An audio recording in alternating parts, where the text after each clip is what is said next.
Hey guys, Chris here from Cohesive Friendship Unit. I am with Brian What's going on? and Jake. Hey guys. We're going to be talking about E3, a little different topic than usual E3 stuff. We're going to talk about if it's still relevant in 2018. But real quick, if you like this video, throw us a like. If you love us, throw us a sub us. And if you guys have anything to say about this, definitely comment below. We pretty much get back to everyone. We definitely read all of them. And I think we're ready to go. Oh, wait, one more thing. We're doing a giveaway. If you subscribe to the channel, we're going to pick a random winner every time we hit a sub count divisible by 50. So like 150, 200, etc. We have 5 Steam keys that we're giving away. And there will be a link in the video for what those games are. All right. So here's what I'm kind of thinking. It's kind of 2 parts, right? E3 is coming up in about a week now. A little less, actually. And I feel like we don't know everything, but we know way, way, way more than we would have pretty much any other year prior. And a few examples would be, regardless of whether, so there's 2 parts. There's the leaking part and there's the predetermined reveal part. And the predetermined reveal part, I think Pokemon was, regardless of whether or not it was leaked, I think they were going to show that. We got PlayStation just announced that for the next 5 days leading up to E3, they're going to announce new game every single day.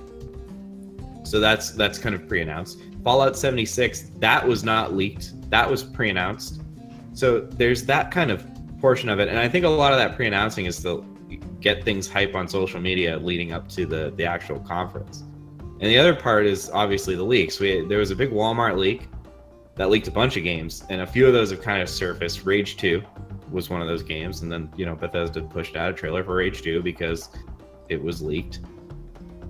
And Pokemon was also leaked, and again, we're not sure whether or not that was going to be kept under wraps or not.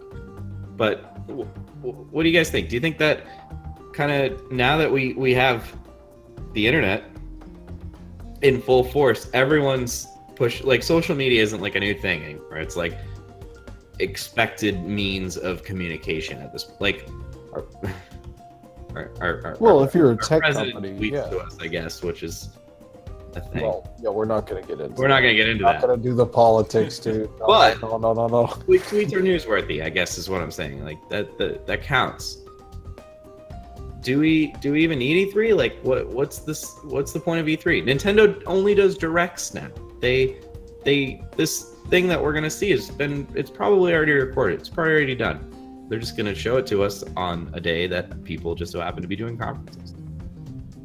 I don't think it makes a lot of sense if you're just coming out with software. Like, a conference makes sense if you're like an auto manufacturer, right? Because even it doesn't matter like how many pictures someone takes of like a pre-production mule, like a car that's testing out stuff that's going to go into production. You're never going to know what the production car is like until you actually see it and actually drive it. Like, I drove out of state to sit in a Tesla. well, I'm sorry to hear that, but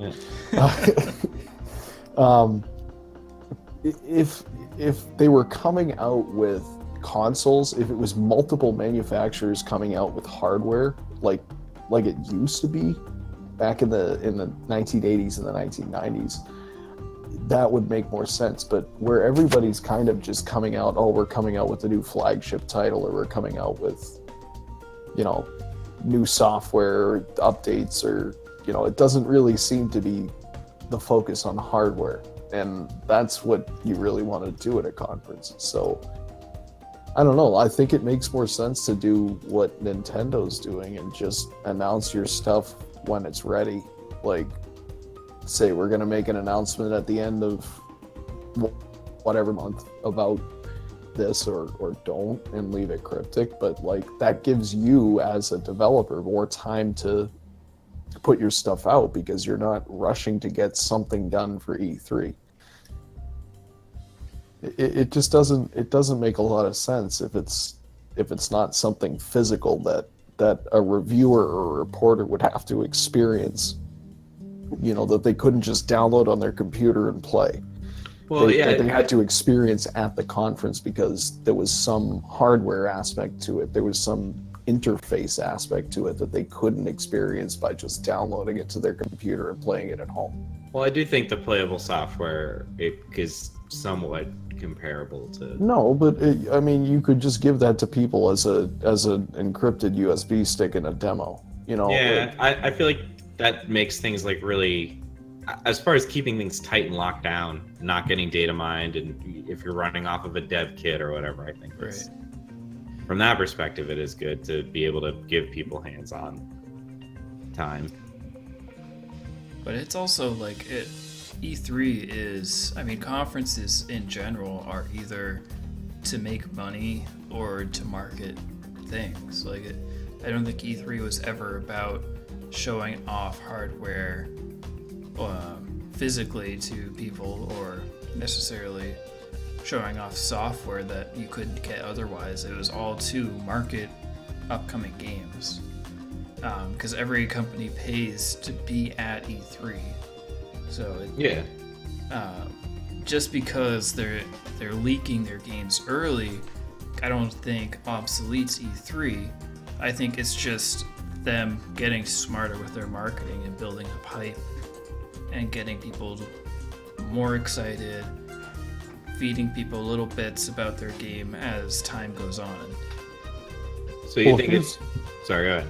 Here's the question I would have for you then, Jake. Do you think that the leaks are premeditated, or do you think that they're actually leaks in the traditional sense that it's someone who is taking something that they shouldn't be and posting it somewhere?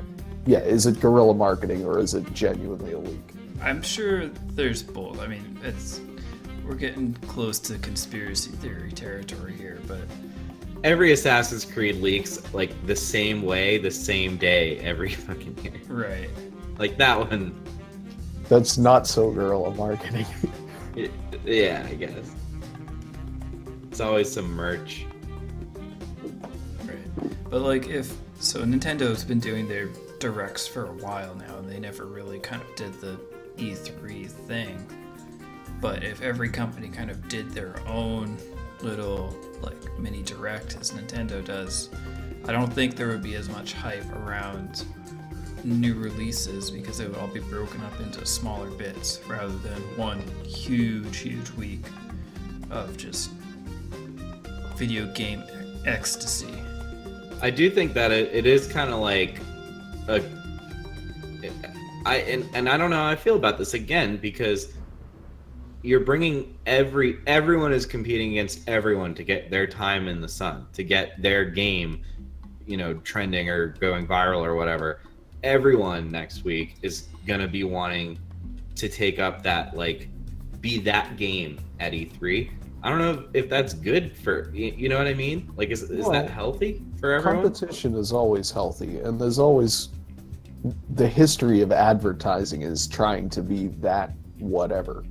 Like you're always trying to be flashier and get people to buy your product more often than they buy the other guy's product.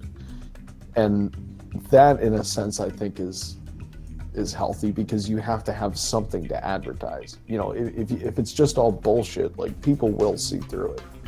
It might take them a little while if your advertising people are really good, but if it's all bullshit and like what you're advertising is not delivered on, people see through it. So it drives companies to innovate. Fair enough. Yeah. I don't think the hype and the effort that goes to E3 is necessarily bad. I mean, I've never been to E3, but I enjoy the flash and the amount of hype that comes out of E3. But it is. I mean, I understand that, and it does kind of. It gives the gaming community, I guess, like an event to kind of rally around. Like the movie people have. I can never get the names straight, but they have their awards and the Oscars, the Emmy. Yeah, all that shit. Like, it's something for people that like video games to look forward to. Not really in the same sense, but I guess in terms of magnitude, kind of similar. Right. And there's the good balance of like you don't need to be at E3 to have a good game. Like there's a lot of smaller titles go the YouTuber, Twitch influence route, so it's not like the be all end all of video game advertising, but I think it's an exciting week, and I at least enjoy that week, even though I never watch it live usually, and I've never been to an E3 myself. So let me ask you this: the fact that, and I could be totally wrong, but we'll just take Nintendo as an example.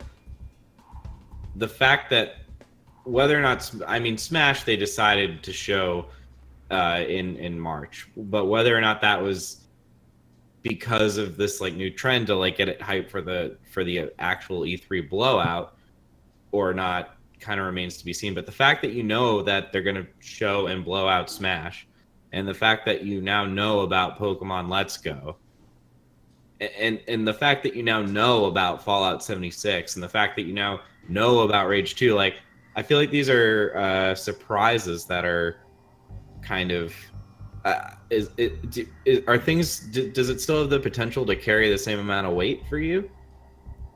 It depends. I mean, you could get surprise overload. I don't think that's really a term, but like if everything at E3 was brand new, things would get left behind and kind of drowned out. It used to be that way. But I mean, I still assume there will be new things announced at E3. I don't mind the early announcements. They do backfire, as it seems like Fallout 76 has been doing. I haven't been following up with Pokemon that much, but I don't think everyone's been excited about the integration Brian's with Twitch. extremely I excited. don't want to fucking talk about it. So, I mean, it can backfire, but I think it's better to space out to have an idea of what's coming up rather than everything being a surprise. But that's just me as someone that doesn't want to, watch E3 live all week. Yeah, I think there's a way to do it. I think Rage was not the way to do it. Rage, they showed a lot of gameplay, Right. but I think like Smash and Fallout 76 in particular, and Pokemon Let's Go, they showed a lot of gameplay. I think Smash and Pokemon Let's Go were good. Smash and Fallout were good because it was literally just there was nothing. It was just like basically the logo and Right. like a little bit to drum up the emotions, Something will be coming.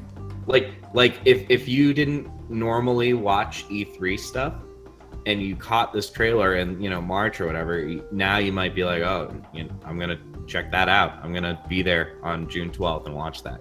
Right. I'll tune in or I'll follow up on YouTube later. Yeah. And watch it.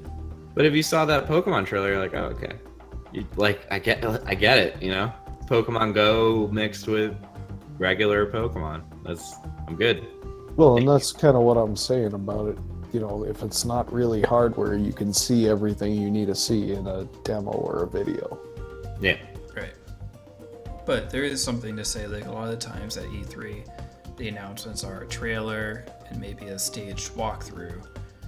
But they do often have demos that people can play. And a lot of times we rely on like YouTubers and Twitch personalities to play it, get feedback, and kind of get an idea of what the actual game's going to be like, not just the staged presentation. Yeah. Cool. I think are we good? Any closing thoughts? Closing All right. summary, I think we like E3 maybe. I like it. I like E3. Yeah. No, it was really kind of to explore what we think about it. It has spiritual importance, but it's probably a waste of money. Oh yeah, it's Put totally, it that way. totally a waste of money. Yeah, I'm glad that it still happens, and I think for the right game, this kind of preemptive unveiling is good, but sometimes it's bad. And I think the industry is still figuring out the appropriate games and the appropriate ways to preemptively show. And we touched on that with Pokemon Smash and all that. Yeah, like the social media, even though it is kind of accepted now, is still very new. Like, it takes Yeah, a while it is. for big companies and industry to get used to something. So And I mean, like I'm just thinking kind of off the top of my head. We're a very small YouTube channel, realistically, and our Smash videos alone have pretty much hit 1,000 unique people. That's like a lot of, if Nintendo, that's a lot of people that for a very small channel to kind of reach out to, like the fact that they showed that to us in March and kind of drummed up the core audience and then reached out via YouTube or social media or Twitter to kind of an outskirt or to enhance the core audience's excitement. I think that worked in their favor for sure. Agreed. Cool. All right. Speaking of cool, Brian, what's cool? that's right, Chris. And if you guys think that we have spiritual importance but are probably a waste of money, make sure to let us know down in the comments there. And as always, make sure to click that motherfucking like button, as well as the little ringy dingy up in the top right hand corner of your screen to stay updated with all of the cool shit going on here on the Cohesive Friendship Unit channel. And as always, smoke them if you got them. That's all for me tonight, Chris. All right. Thanks, Brian. We'll catch you guys next time.